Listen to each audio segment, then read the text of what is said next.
We're in the Joshua Tree forest in Arizona. It's not the national forest, it's just the Joshua Tree forest.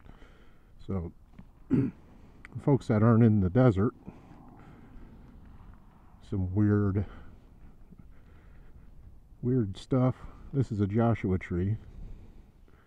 And you can see there's bunches of them over there. Just some biology to baffle and amaze your ass, as NT8 would say. But what I was thinking about here is KLRX, and I'll put his link to his site somewhere. It's KLRRIX. Was talking about his GoPro, and I've seen a lot of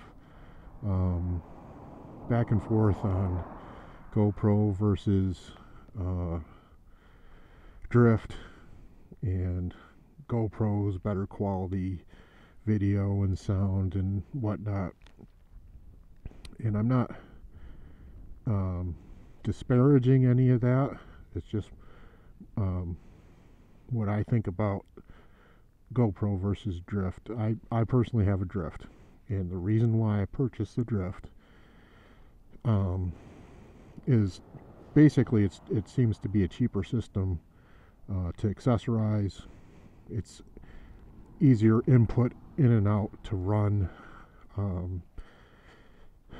Maybe the video isn't, the high quality of GoPro, and the sound may be a little bit off, but I mean, it comes with a remote.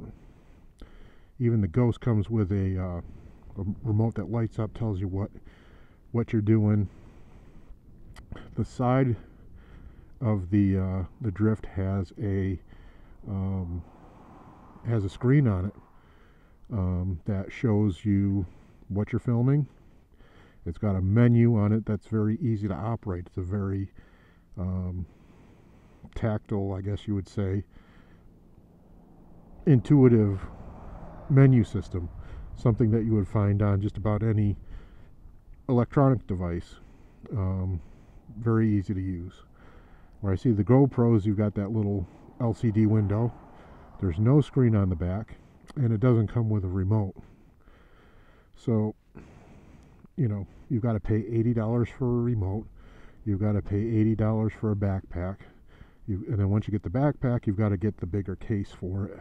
You've got to use the case to keep it waterproof. At least its drift is splash proof.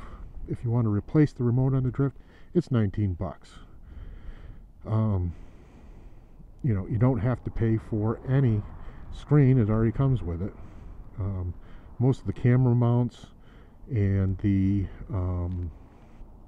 accessories are fairly cheap. I think the suction cup mount, which is probably the biggest daddy of them all of an accessory, is like $30.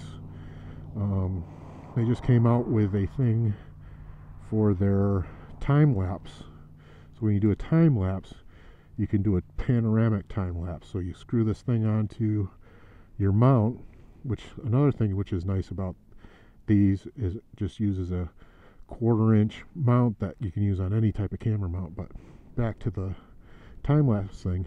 So you screw this on your little 1/4 inch mount deal, screw the camera onto that, and it actually operates the camera and gives you a panoramic time lapse deal. And that's like $19. So I mean, $20, isn't a whole lot of money these days, and most of their accessories are around that price.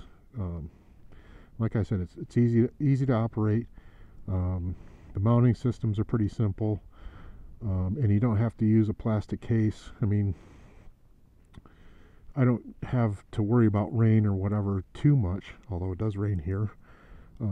I got to worry about dust, and the level of waterproof that the camera has just at a minimum outside the case. It's splash proof, works well. So that's just my thoughts. I think the drift, what it has to offer on the whole, seeing as how most people don't watch videos in 1080p, and the sound quality they're usually listening with earbuds or a electronic device like an iPad or iPhone.